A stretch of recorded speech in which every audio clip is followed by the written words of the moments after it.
Have you ever witnessed a single moment that completely changes the balance of power?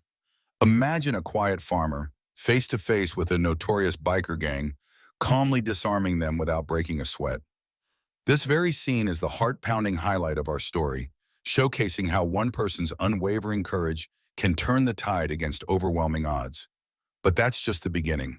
From tense showdowns to surprising moments of compassion, this tale will keep you on the edge of your seat until the final page.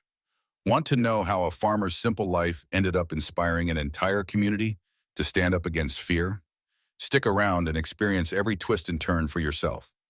If you enjoy gripping stories like this, be sure to subscribe to my channel, Farmer's Story, where I share more tales of bravery, redemption, and everyday heroes who rise to the occasion. Your support helps bring these stories to life and ensures many more will follow. Don't miss out. Hit that subscribe button and join our growing community. Luke Harrison had spent the better part of a decade cultivating his modest farm in Brewster County, Montana, a place where sprawling fields of golden wheat danced in the summer sun, and the dusty roads were mostly traveled by friendly neighbors or the occasional delivery truck. On the surface, Luke appeared to be an ordinary man in his late 40s, clad in worn jeans, boots that had seen better days, and a sun-bleached hat that shielded his eyes from the relentless glare of a Montana afternoon. But behind his tranquil demeanor lay a history unknown to nearly everyone in the county. Luke was a former Special Forces operative who had left the service years ago, seeking a life of peace away from conflict. He had brought his daughter, Amber Harrison, to this farm when she was just a child, hoping to raise her in a place where community and values mattered more than the noise of modern cities.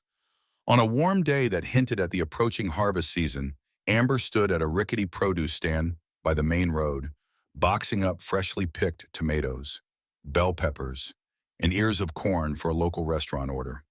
The stand, though simple in appearance, was a cherished piece of their family history, built with reclaimed wood and painted a cheery shade of green. Amber was a young woman of 21, with a strong work ethic and an innate kindness she'd inherited from her father. She was used to loading up crates of their yield onto the back of her old pickup truck and driving into town, where the owners of a few family-run restaurants eagerly awaited the farm's produce. That afternoon, as Amber was about to shut the tailgate of her pickup, a tremor of distant thunder rumbled. Not from the sky, but from several motorcycles cresting the hill. A gang known around Brewster County as the Gray Serpents approached, their leader Quinn riding point. Quinn was tall with a commanding presence, his leather vest emblazoned with a twisting serpent insignia. The newly recruited Cole followed closely behind, flanked by more seasoned members such as Logan. They were notorious for intimidating business owners and travelers on these remote roads, demanding money under the guise of protection. It was a racket that most farmers either tried to ignore or reluctantly paid into, fearing greater repercussions if they resisted. A jolt of unease shot through Amber as the motorcycles roared closer. She had heard rumors of the Gray Serpents escalating their demands in recent months. Quinn and Logan, she knew, were the enforcers of the group, while Cole, unlike the rest, sometimes looked uncertain, as though he wasn't entirely comfortable with their tactics. Sure enough, Quinn signaled for Amber to halt, the heavy hum of engines underscoring his silent command. She complied, swallowing her anxiety. She thought of her father back at the farm, that unwavering tower of calm and competence. Had he known the gang would come this way today? It was entirely possible. Luke always seemed to sense trouble on the horizon before it appeared. Breaking to a stop, the Gray Serpents formed a semicircle around Amber's truck. Quinn dismounted, boots crunching on gravel, and ambled over to her, exuding a smug kind of bravado. He looked over the loaded crates of produce as if they were his to claim, then leaned in through Amber's open window. "Nice haul," he said, his voice casual yet menacing. "Hate for something to happen to it." Amber forced herself to remain composed. After all, she had spent years learning from Luke how to keep a level head in tense circumstances. It was the first rule of survival he had taught her: remain calm and never let fear take over. On the opposite side of Brewster County, Luke was already aware that something was off. It was not a sudden flash of intuition, but more like a well-honed awareness, the same mindset he had honed in Special Forces operations. Though he'd been out of that world for quite some time, Old habits never entirely fade. He was in the middle of examining the irrigation lines that snake through his fields when his phone buzzes. A coded emergency alert Amber had set off. When Luke realized what the signal meant, he exhaled slowly, steeling himself. The gray serpents had grown more audacious lately. If they had cornered his daughter, that could only mean one thing. Confrontation was imminent. Without pausing to question his response, Luke hurried back to the main farmhouse. Inside, concealed behind a cleverly disguised door in his study, lay the tools of his past life. Tactical gear carefully stowed away, specialized surveillance devices for off-grid communication, and a small arsenal of firearms maintained with meticulous care. After so many years of relative peace, he had never wanted to open that hidden compartment again. But fatherhood and farmland had not dulled his instincts. He methodically pulled out a lightweight vest, strapped it on beneath his flannel shirt, and tested a compact radio that operated on a secure channel. He then grabbed a pistol and holstered it, ensuring he had enough ammunition should events turn dire. This was not an act of aggression. It was a father's precaution. Meanwhile, Amber found herself staring into the reflective lenses of Quinn's sunglasses. He reached over the truck's side and knocked on a wooden crate, testing its heft with a smile that didn't reach his eyes. "Road's rough these days, full of hazards," Quinn said. "We can make sure nothing happens to your deliveries, but quality service comes with a fee." Standing behind Quinn, Logan crossed his arms, a sneer curling his lips. The gang's other members fanned out, surrounding the truck, so there was no easy escape. Even the uneasy Cole tried to look intimidating. Amber gave a quick scan of her phone screen, confirming that her distress signal had reached her father. "I have nothing for you," she said, aiming for a firm tone. "I'm just trying to deliver fresh produce for the county." Quinn's grin turned predatory. "That's where you're wrong, miss. You have plenty for us." He flicked a glance toward Logan, who promptly took a crate of tomatoes and dumped it, the ripe vegetables smashing into the ground. Amber's stomach twisted at the sight of her hard work ruined, but her voice remained steady. "You'll pay for that." A derisive laugh erupted from the gang members, and Quinn's fingers tensed near his belt, where a knife handle protruded. "The question is," he said, voice low, "which one of us is going to pay more?" Back at the farmhouse, Luke stepped out onto his porch with tense resolve. Over the horizon, the hum of several motorcycles was audible, a distant yet unmistakable sign that something was happening on the county roads.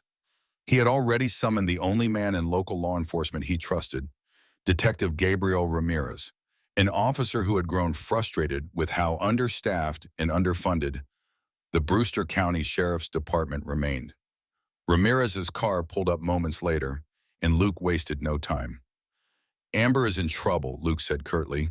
"I need you to keep official channels tied up for the next hour or two. There's no time to wait on warrants." Ramirez gave a grim nod. "Understood. But keep it clean, Harrison. The last thing we need is a bloodbath." Luke offered a tight smile. "I have no intention of turning the county into a war zone. I just need to keep her safe." Throwing his gear into his pickup, Luke let the engine roar to life. The county roads were well worn beneath his tires. As miles of farmland blurred by, he visualized the possible scenarios Amber might be facing. The Gray Serpents had a reputation for coercing local truck drivers into protection deals, but it was rumored they'd become more violent.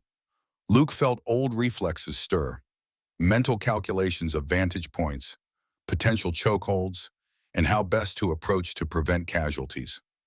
He wasn't looking to kill. Intimidation and extraction were usually sufficient. Yet a father's love, layered over his special forces background, made him formidable. And the Gray Serpents would soon find out just how formidable he could be. Amber recognized the shift in the biker's demeanor as Quinn's smile morphed into an ugly sneer.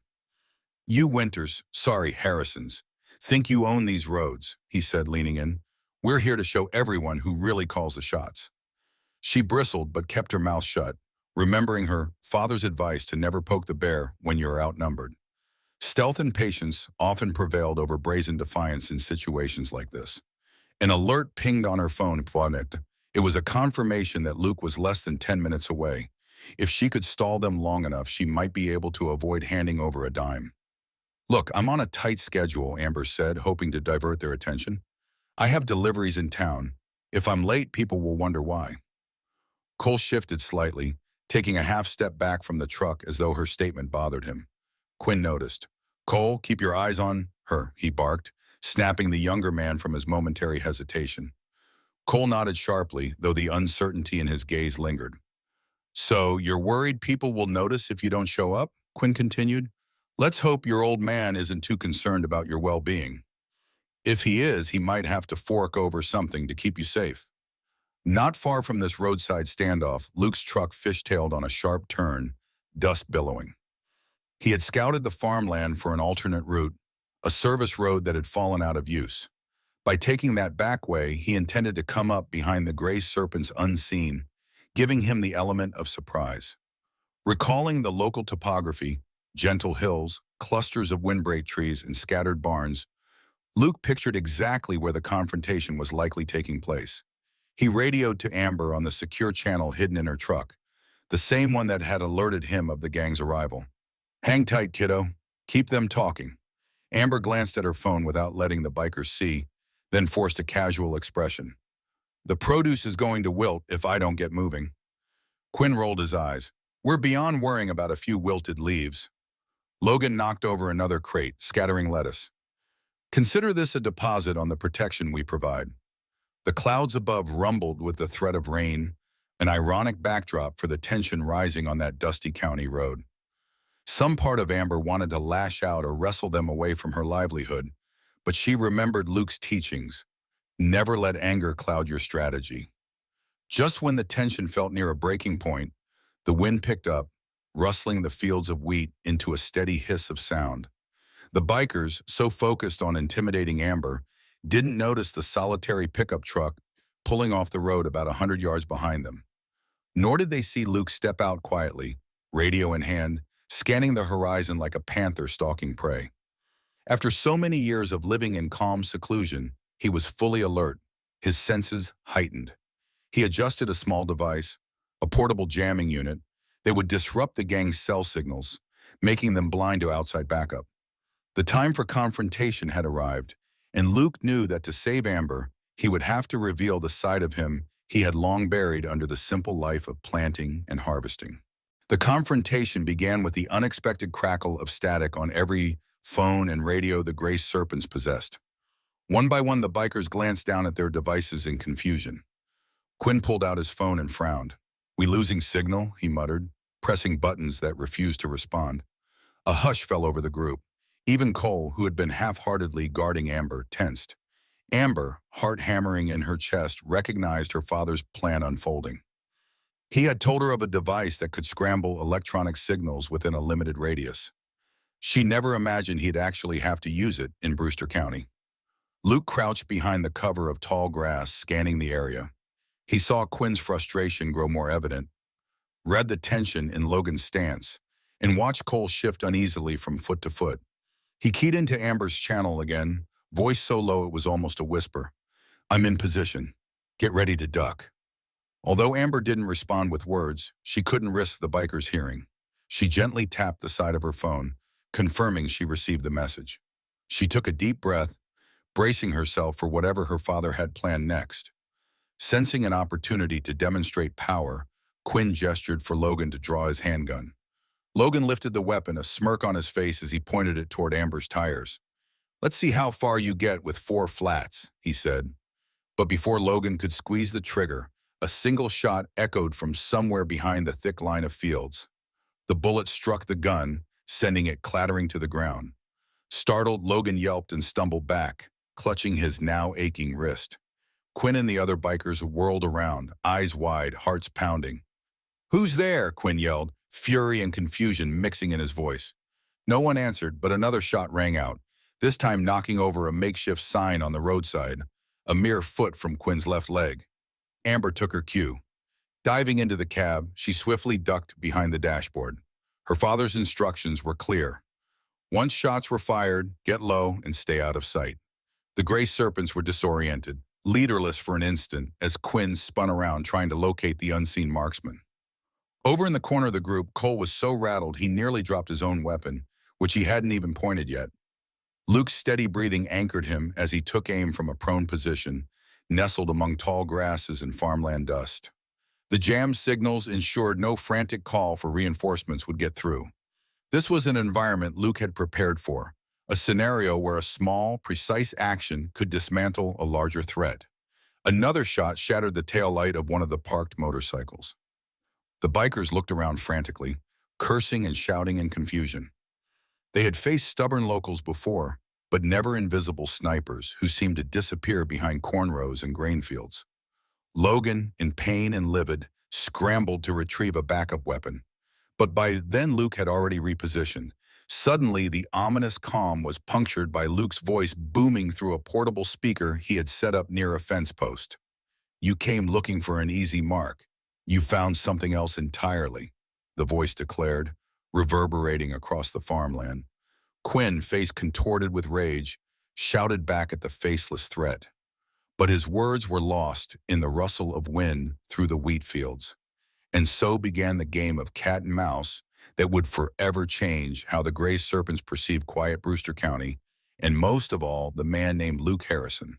Through the radio earpiece concealed in her hair, Amber heard her father's calm directives. "Stay down. Let them think there are more of me. Keep your head." She pressed herself lower against the truck's cab, adrenaline surging. Meanwhile, Quinn's anger was reaching a boiling point. He gestured wildly at his men. "Find him," he hissed, as though they could simply flush out the invisible sniper with brute force. Logan, nursing his sore wrist, gestured toward the ditch alongside the road. "Could be down there," he growled. Another shot whizzed above them, hitting the sign behind Quinn, causing him to flinch. The group instinctively scattered, seeking cover where they could, though the open farmland provided little protection. Luke used the confusion to relocate. Moving low to the ground, he crawled through a swath of tall grass, occasionally popping up to scan the bikers' positions. His entire approach was a page out of his old playbook. Psychological warfare, something these petty extortionists were unaccustomed to. By controlling their sense of security, he aimed to dismantle their bravado. Each well-placed shot was designed not to harm them directly, but to systematically disarm and disorient. If necessary, Luke was prepared for more decisive action, but he preferred to avoid lethal force. Amber's heart threatened to pound its way out of her chest as the minutes crawled by. The tension was thick enough to taste. Cole, she noticed, was breathing hard and looking increasingly distraught. He crouched behind a fallen crate, sweat dripping down the side of his face. Despite the pounding of her own pulse, Amber felt a glimmer of pity. Cole appeared torn, like he recognized the futility of standing with the Gray Serpents, but didn't know how to step away without incurring Quinn's wrath. In the midst of this, a flash of movement drew Amber's gaze. Luke had emerged from his cover, sprinting in a low crouch toward the truck's passenger side. Keeping the muzzle of his rifle trained on the bikers, who were peering into the grass and behind the fence posts, Luke made it to the truck in seconds. Silently, he tapped on the side window to get Amber's attention. She unlocked the passenger door, and he slipped inside with preternatural stealth, his breathing steady from years of disciplined training. She whispered, "Dad, are we?" He held up a hand to hush her. "We're fine," Luke said gently, scanning the side mirrors. "We need to calm this situation before it escalates. Let's see if they're open to reason." Reaching into a console, he retrieved a handheld speaker with a simple mic. Clicking it on, he spoke again, the words amplified by the small speaker he'd placed earlier near a fence post. "Stop this now and no one gets hurt. You're outnumbered and outmaneuvered." Luke glanced at Amber, affording a reassuring nod that belied the tension in his own eyes. Quinn, hunched behind a damaged motorcycle, spat at the dirt. "You're bluffing," he roared, though the uncertainty in his voice made the claim unconvincing. Nearby, Logan shouted, "We've got more men! You're done!" Luke responded calmly through the speaker. "Your extra men won't find you in time. The roads are blocked. Your signal's jammed."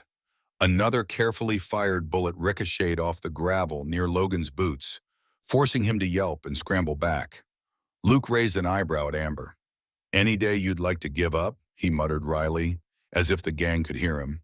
The standoff stretched on as the storm clouds that had been looming all day finally drifted closer, bringing a wind that kicked dust into swirling eddies around the site of conflict.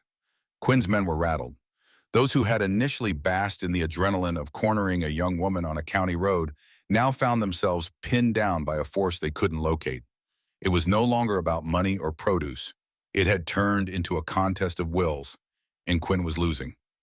Luke, seated beside Amber in the pickup, decided on a different tactic. He tapped into the same portable speaker frequency and directed his words specifically to Cole, whose body language indicated he might be the least loyal to Quinn's tyranny. Luke's voice was firm but oddly kind. "Cole, you don't have to do this," he said. "Look at what you're risking for a gang that doesn't value your life.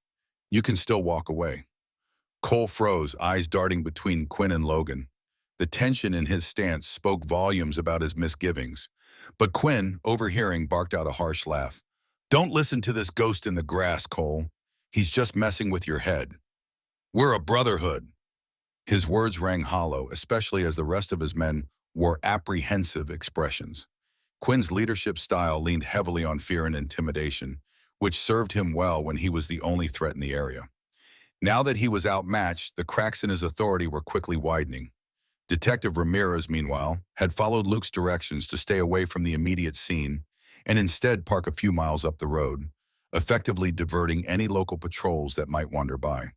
From that vantage point, Ramirez coordinated with other officers to ensure that if the Gray Serpents tried fleeing in any other direction, they'd run into a roadblock. Luke wanted the gang cornered, but gave no details about how he was planning to resolve the matter. Ramirez trusted him enough to respect his boundary. The detective was painfully aware that Brewster County's official resources alone wouldn't handle a violent gang without risking civilian casualties. A hush swept across the farmland as the first droplets of rain began to fall, pattering on the metal of the fallen crates. It was a moment of eerie silence before Quinn made his last-ditch stand. He stood up, brandishing a pistol with a trembling hand and yelling at the hidden sniper. "You want to talk about a fair fight? Let's see if you can aim when we're face to face." In the truck, Luke frowned, adjusting his scope. He had a clear line of sight to Quinn's gun arm and could neutralize it instantly. But he also knew pulling the trigger, even on a non-lethal shot, came with a risk. Amber placed a hand on Luke's arm. "Dad, if he fires wildly, someone might get hurt. Are you sure about this?" Luke exhaled, scanning the bikers and the environment. "I'm sure about you, Amber. Just stay low." His voice was calm, but his gaze was steely. Outside, Quinn marched forward, one step at a time, aiming in random directions like a cornered animal.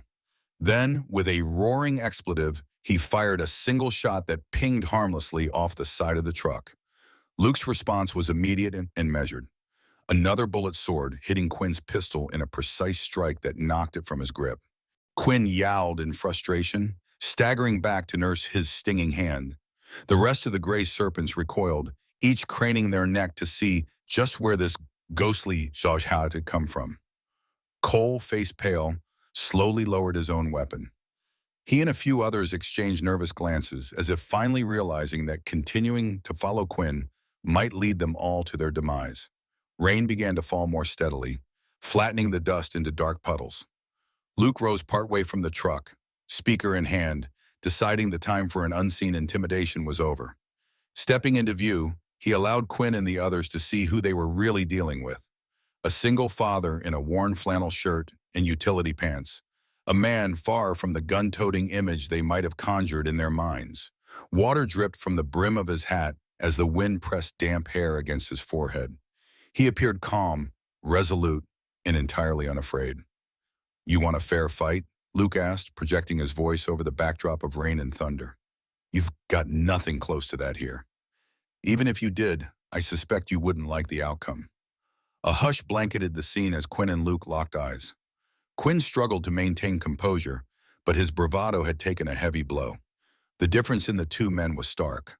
Quinn radiated desperation, while Luke exuded quiet authority. Finally, Quinn muttered, "You're just one guy. You think you can hold off a whole gang by yourself?" Luke gave a half smile. "Depends on the gang, and from what I've seen, yours isn't up for much right now." The younger bikers looked away, unable to mask their hesitation. Cole appeared particularly uncertain, his arms slack at his sides. Seeing an opening, Luke advanced a few careful steps, ensuring Amber stayed behind him. I don't want bloodshed, he declared. What I want is for you to leave my daughter alone, leave our farm alone, and leave Brewster County. If you can't handle that, we'll do this differently. Quinn's glare intensified. Differently? He repeated, his voice cracking in places. What's that mean? Luke didn't waver. It means there's a nearby detective with plenty of evidence to lock all of you up. It means every farmer in the county who once feared you is armed with knowledge that I and others can train them. It means even if you run, you'll be looking over your shoulder. Forever. The words hung in the moist air. Each drop of rain seemed to punctuate Luke's statement, resonating with finality. The bikers were silent, an almost hypnotic tension thickening around them as they realized the precariousness of their situation. This is your chance, Luke added softly. Take it, leave now, or you can stay and find out how long you last when your weapons and your leadership are useless. Another faint crack of thunder rolled overhead, and for a moment the flash of lightning illuminated the entire scene in stark white. Quinn's jaw muscles clenched, every cell in his body bristling at the humiliation. Before Quinn could retort, Cole stepped forward, dropping his weapon onto the muddy road. The clatter caught everyone's attention. Turning to Quinn, Cole said, I didn't sign up for this. Threatening a farmer's daughter, getting shot at by someone who knows exactly what they're doing, I'm out. Quinn stared at him, outraged and disbelieving. Cole, don't. But Cole simply backed away, arms raised in surrender, clearly wanting no part in any further violence. In that single action, the gray serpents began to fracture. The shift in dynamics was palpable. Cole's defection sent ripples through the small band of bikers, like a foundational crack in a dam. Logan, typically Quinn's right-hand man, seemed torn between loyalty and survival. He glanced from Quinn, seething and trembling, to Cole, who stood unarmed and anxious but resolute. Meanwhile, two other gang members cast uncertain glances at each other, as if silently weighing which side of the line they wanted to be on when the dust finally settled. Rain dripped down Luke's face, and he seized the moment. You see how quickly brotherhood collapses when there's no moral compass? He asked, voice resounding with both authority and an undercurrent of regret. He shifted his gaze to the men who still hovered near Quinn. Use your heads. This isn't some small, random farmer. This county will unite behind my family if you continue. There's still a way out, if you make the right choice. Quinn's breath was ragged, the mask of confidence nearly torn away. For a moment, he looked at his scattered, rattled men and seemed to waver. He shook his head, bellowing at the top of his lungs. I don't take orders from some ex-soldier playing farm boy. The words echoed off the wet pavement in the quiet fields. No one answered. The truth was too glaring. Quinn was fast losing whatever grip he had on the gray serpents. A flash of headlights appeared in the distance. Luke recognized the low-slung silhouette as Detective Ramirez's unmarked cruiser. Ramirez had obviously decided the time had come to make his presence known, albeit carefully. Slowly, the vehicle rolled onto the shoulder of the road. Its headlights cut through the thinning curtain of rainfall, revealing the scene.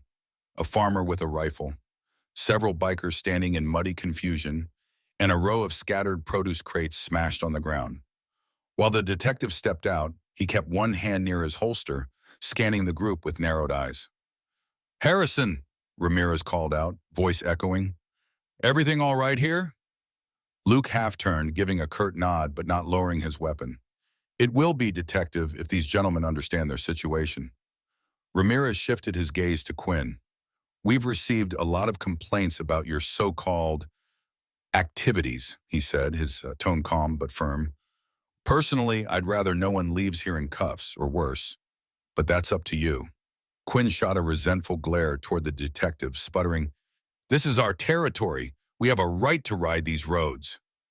Logan, who had been quiet until now, muttered, Not the way we've been doing it, Quinn. It's not working anymore. Hearing this, Quinn's face twisted in fury, but his bravado was as waterlogged as the ground. Ramirez took a cautious step closer. You got a choice. Lay down your weapons, walk away, or we'll have no choice but to bring you in. A hush descended. Quinn glowered at the detective, at Luke, at the farmland he had once seen as easy pickings. Then with a dismissive growl, he turned away, spitting on the muddy ground. We'll go, he snarled, though the venom in his eyes suggested this was far from over. Logan, with a pained glance at Quinn, signaled the others. Slowly, uncertainly, the bikers holstered their guns or dropped them to the ground, then started maneuvering their motorcycles upright. Luke held his position, rifle poised, ensuring no one tried anything foolish. As the gang started retreating, Quinn made a final show of contempt, pointing a finger at Luke. "This isn't the end, Harrison.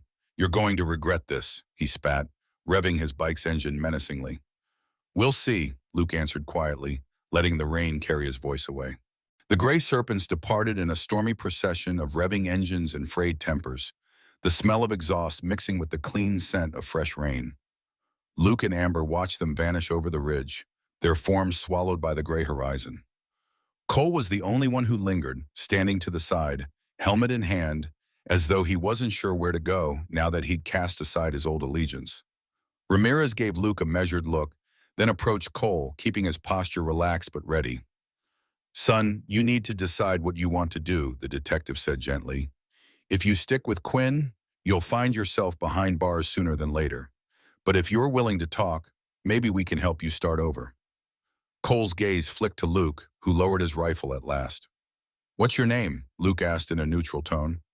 "Cole," the young man answered softly, voice laced with shame. "I never realized it would get this serious. I'm not cut out for that kind of violence." Luke nodded, glancing at Amber, who offered a small, encouraging smile. "We could use an extra set of hands on the farm," Luke said, surprising Ramirez and even Amber. "If you're willing to work, earn an honest living, it might be better than the road you were on." Cole's eyes lit with a spark of hope. "I'd appreciate that," he stammered. Detective Ramirez cleared his throat. "I'll leave you two to figure that arrangement out. Just know I'll be checking in. I can't ignore what's happened, but if Cole cooperates, we can set him on a probationary path." The detective looked at Luke with a blend of respect and mild concern. "Harrison, you pulled out a lot of stops today. Mind telling me just how you managed all that?" Luke gave a tight, cryptic smile. "Military training," he said. "I'd hoped never to use it again, but I couldn't stand by while those thugs threatened my daughter." Amber, silent until now, bent down to salvage what remained of the scattered produce. The tomatoes, once plump and vibrant, were crushed and partially buried in the mud. She felt a pang of loss, not just for the wasted food, but for the sense of security that had been shattered. Still, relief washed over her that the ordeal had ended without serious injury. As she picked up pieces of broken crates, Cole knelt beside her. "Let me help," he offered, his voice low, almost penitent. She nodded. "Sure." Rain pattered gently, a soft hiss against the ground, making the cleanup tedious. But the two worked in tandem, piling the ruined produce in a plastic bin. Luke secured his rifle in the truck and walked over to check on them. "We'll have to regroup," he said, gently resting a hand on Amber's shoulder. "We can salvage what's left and let the local restaurants know there'll be a delay." She gave a grateful sigh, appreciating that her father was focusing on practical steps toward recovery. In the distance, the silhouette of Detective Ramirez's cruiser grew smaller, heading back toward the main road. The adrenaline surge was subsiding, leaving a raw sense of exhaustion in its wake. Luke's calm eyes swept the landscape. The farmland, the acres of golden wheat, the neat rows of vegetables, still stood as silent witnesses to what had transpired. He wondered what Quinn's next move would be. The gang might come back, more violent and vengeful than before. Or perhaps this confrontation would scare them off. Regardless, Luke resolved to prepare for all outcomes. Over the next week, the tension across Brewster County didn't subside so much as transform. Word of the showdown on the dusty county road spread quickly, whispered in cafes, relayed in feed stores, and retold in the modest local paper. Everyone heard how Luke Harrison had single-handedly outmaneuvered the Gray Serpents, a gang that had terrorized ranchers and small business owners for months. Rumors proliferated. Some claimed that Luke had single-handedly disassembled every gun the bikers had. Others whispered that he'd once been a secret agent who could vanish into cornfields. In truth, the reality was both less dramatic and more formidable. Luke's lifetime of training allowed him to execute a level of precision that the gang had never encountered. Fear and fascination combined to form a potent new reputation for the man who had just wanted a quiet life. Amid all this, Amber and Cole worked side by side on the farm. She taught him to discern which vegetables were ready for harvest, how to handle the irrigation lines, and how best to pack the produce for market. While initially uneasy about having a former gang member around, she grew to appreciate his sincere willingness to change. Cole was apologetic, almost painfully so, about the part he had played with the Gray Serpents. He confessed that he'd joined them out of desperation. He'd been jobless, broke, and naive enough to think brotherhood meant support rather than violence. With each day, Cole's presence on the farm felt less like a gamble and more like a second chance for a young man searching for direction. In parallel, Luke had multiple conversations with Detective Ramirez. The detective stopped by every couple of days, driving his unmarked cruiser up the gravel path to check if there had been new sightings of the Gray Serpents. "Town's unsettled," Ramirez said one morning, accepting a mug of coffee from Amber. "A few merchants reported that Quinn's crew is still skulking around, though they're staying out of sight. They're not going to forgive or forget that we forced them to back down." Luke nodded. If they're planning something, better we find out sooner rather than later. Have your men keep an eye on the highways leading into the county. They might bring in outside help." To bolster community defenses, Luke discreetly began sharing tips with local farmers on how to secure their properties. He demonstrated basic perimeter checks, explained how to set up simple alarms using fishing line and tin cans, and even gave them suggestions for camouflage and vantage points if intimidation ever escalated. Many of these farmers were older and had never held a gun. Others had rifles for hunting but lacked the confidence to confront armed criminals. Under Luke's guidance, they took pride in learning small measures of self-reliance, steps that gave them peace of mind rather than fostering vigilantism. Amber saw her father's transformation with mixed feelings, pride that he was helping the community, but also concern that he might be drifting back into the mindset he'd tried so hard to leave behind.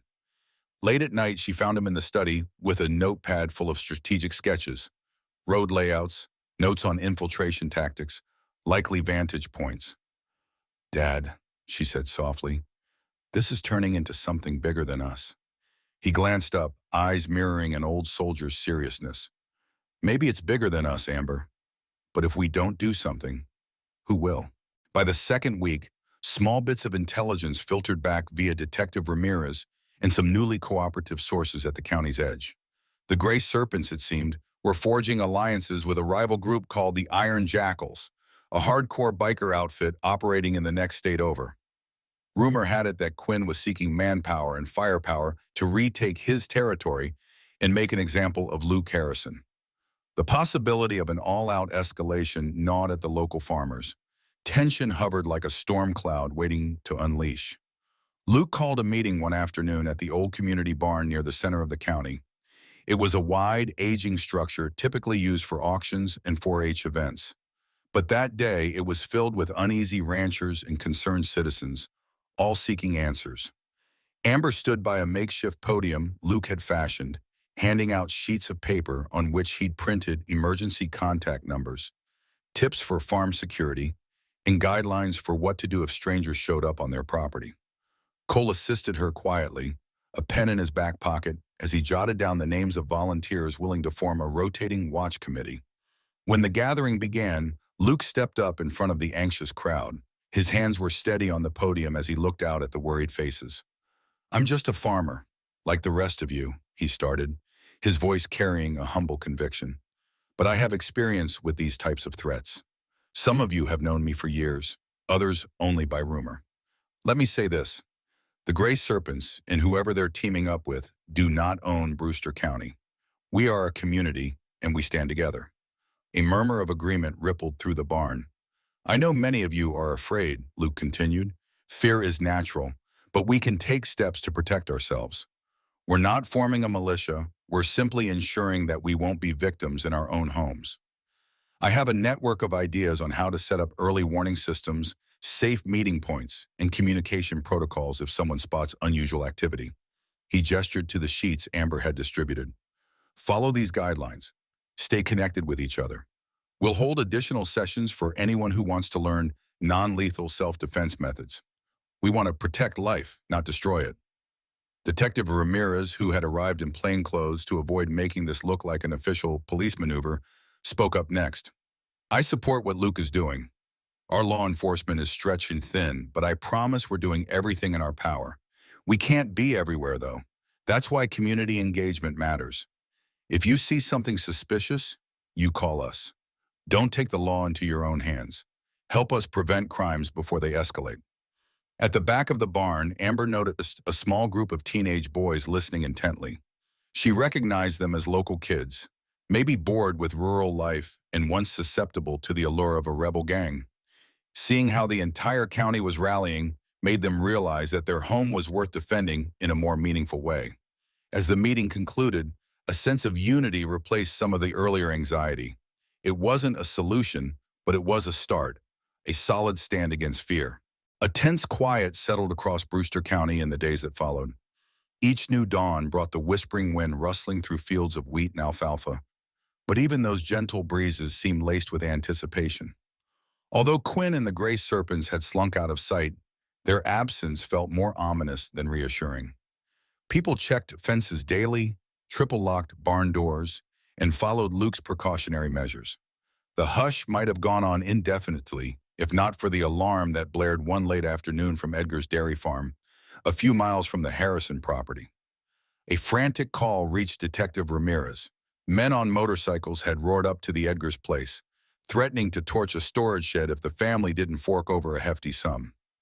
Even as Edgar's pleaded and offered what little cash he had, the bikers laughed, calling it pocket change. Moments later, someone fired a shot in the air to underline the threat.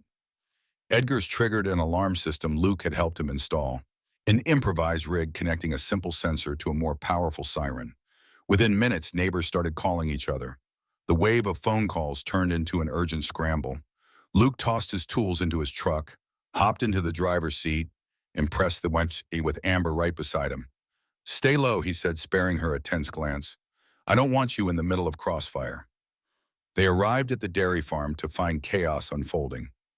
Several bikers wearing the Gray Serpents emblem, though some jackets appeared newly minted, had fanned out around Edgar's house and barn. The wheels of their motorcycles were caked in fresh mud, indicating they had just arrived. Quinn stood in the open, brandishing a weapon, shouting about how Brewster County owed him for the humiliation he had suffered. His presence confirmed the worst, that he was making a grand statement, showing everyone that the Gray Serpents would not back down after their last defeat.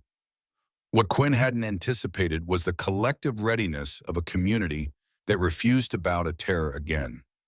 Alerted by Edgar's siren and phone calls, more trucks and vans were arriving, each carrying farmers and neighbors armed with a mixture of shotguns, hunting rifles, or even just pitchforks. Luke saw at least a dozen men and women gathering, forming a human line outside Edgar's fence, voices trembling but resolute. Detective Ramirez arrived in plain clothes, stepping out of his unmarked cruiser with a slow, deliberate movement. His body language screamed caution. He was ready to fight, but hoping not to. Amid the surge of people, Luke and Amber edged closer to the heart of the confrontation. Edgar's himself stood on the porch, his face pale but defiant.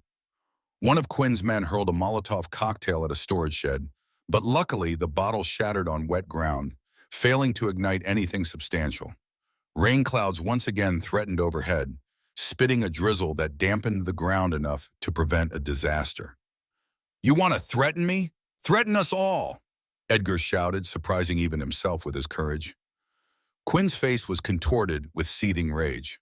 The Gray Serpents had indeed brought reinforcements, men with hard faces, possibly from the rumored Iron Jackals or other groups. But they found themselves confronting not isolated individuals, but an entire community. "You people think you can stand against us?" Quinn roared, swinging his weapon toward the line of neighbors. "I've got more men on the way. You can't beat us." Luke stepped forward, ignoring the pounding of his heart. He adjusted his stance as a swirl of memory overtook him, a soldier once again standing between civilians and chaos. "We don't want to beat you," he said firmly. "We want you to leave Brewster County for good. Nobody else needs to die today." Quinn glared murderously. "No one's dying except maybe you, Harrison. You can't hide behind these farmers forever." Before Luke could respond, gunshots crackled from an unseen vantage point. A bullet whined past Quinn and another ricocheted near one of the extended gang members. Luke's eyes narrowed. He recognized the precision. Glancing over his shoulder, he spotted Cole crouched behind a tractor, rifle in hand, staring down the scope with trembling resolve. It seemed Cole had decided to protect the place that had offered him redemption. Quinn, momentarily rattled, gestured wildly for his men to dismount and spread out. The tension escalated, and for a few breathless seconds, it appeared a firefight would break out. Detective Ramirez shouted from behind a rusted pickup, "Drop your weapons and get on the ground! Everyone, we can resolve this peacefully." Quinn ignored him, scanning for the source of the sniper shots. He opened his mouth to bark orders, but was interrupted by Luke shouting, "Don't do it, Quinn!" The edge in Luke's voice held a father's desperation and a soldier's warning. Quinn bared his teeth in a twisted grin, pulling a pistol from his belt. In that blink of time, the threat was horrifyingly clear. Then, almost mirroring the scene on the dusty county road weeks ago, a bullet rang out. This time it was Luke behind the trigger, forced to act swiftly. The bullet struck Quinn's weapon, sending sparks as the gun wrenched from his grip and clattered to the ground. Quinn staggered, disbelief plain on his face. He had just been disarmed by the same unstoppable accuracy that had thwarted him before. His men, some wet behind the ears in a serious fight, hesitated, recoiling from an opponent who could neutralize them so effortlessly. Seizing the moment, Luke advanced. "It's over, Quinn," he shouted, voice resounding with finality. The surrounding farmers, newly emboldened, stepped forward too, brandishing everything from hunting rifles to heavy wrenches. Across from them, the gray serpents and their reinforcements realized they were surrounded not by a small ragtag group, but by an entire county banded together. Even if they had more men waiting beyond the horizon, the advantage was gone. The storms overhead rumbled, accentuating the gravity of this final confrontation. Breathing heavily, Quinn fell back against his motorcycle, chest heaving. His eyes flicked from Luke's unwavering barrel to the ring of neighbors closing in.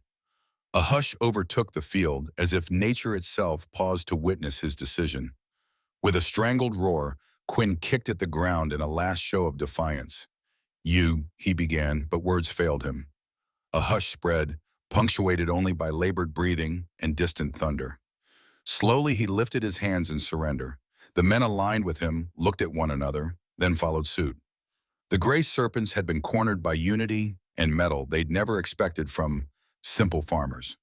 Detective Ramirez rushed forward, handcuffs at the ready, ordering everyone else to remain where they were. One by one, Quinn's men were relieved of their weapons. Some had enough sense to drop to their knees. Others tossed guns into the mud, the universal sign of giving up. Standing on the sidelines, Edgars let out a shaky breath. He cast a grateful glance at Luke, who was lowering his rifle at last. For a moment, the threat of violence lingered, but the storm overhead seemed to wash it away. Vehicles poured onto the property, official patrol cars, volunteer pickup trucks, and even an ambulance or two, just in case. Amber emerged from cover, rushing up to Luke with relief flooding her features. He accepted her embrace but remained vigilant, scanning to ensure no stray threat lurked. Cole appeared as well, looking both triumphant and terrified at what might happen next. Detective Ramirez systematically read Quinn and his men their rights, a grim satisfaction settling over the folks who had endured so much intimidation. The long shadow that had hung over Brewster County was, at least for now, dispelled. Although the gang's members might still face trials and sentencing in the months to come, the immediate threat had been neutralized. In the following days, news spread throughout the region that Brewster County had risen against lawless intimidation. Headlines in nearby towns spoke of farmers who stood shoulder to shoulder, united by one man's unwavering stand for his daughter's safety. Some painted Luke as a vigilante hero, others as an ex-soldier who found redemption by defending his community. But if you asked Luke himself, he would merely shrug and say he did what any father would. He protected his child and showed his neighbors they had the power to protect one another. Detective Ramirez began filing casework that would lead to multiple convictions, ensuring Quinn and his loyalists wouldn't regain freedom any time soon. As the dust settled, Brewster County saw a wave of optimism. With the gray serpents dismantled, residents dared to believe in a lasting peace. Families went back to their routines, though some had changed forever. Edgar's repaired his dairy farm's outbuildings, quietly grateful no one had been seriously hurt.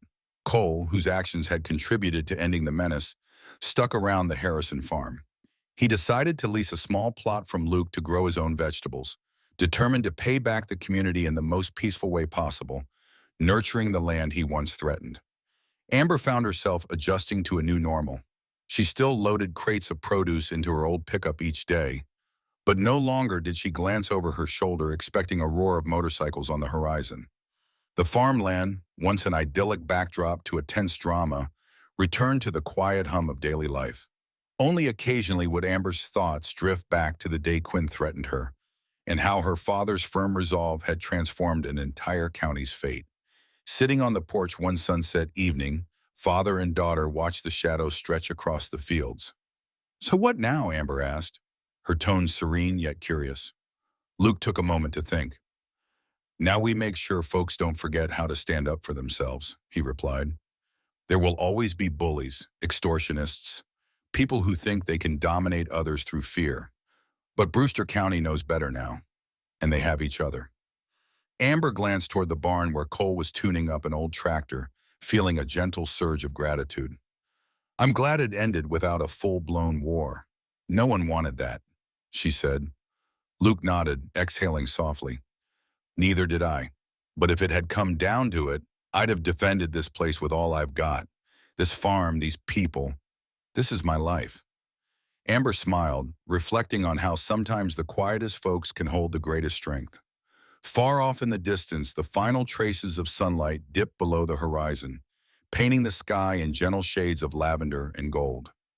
Another day's work was done, and with it, a chapter in Brewster County's story closed.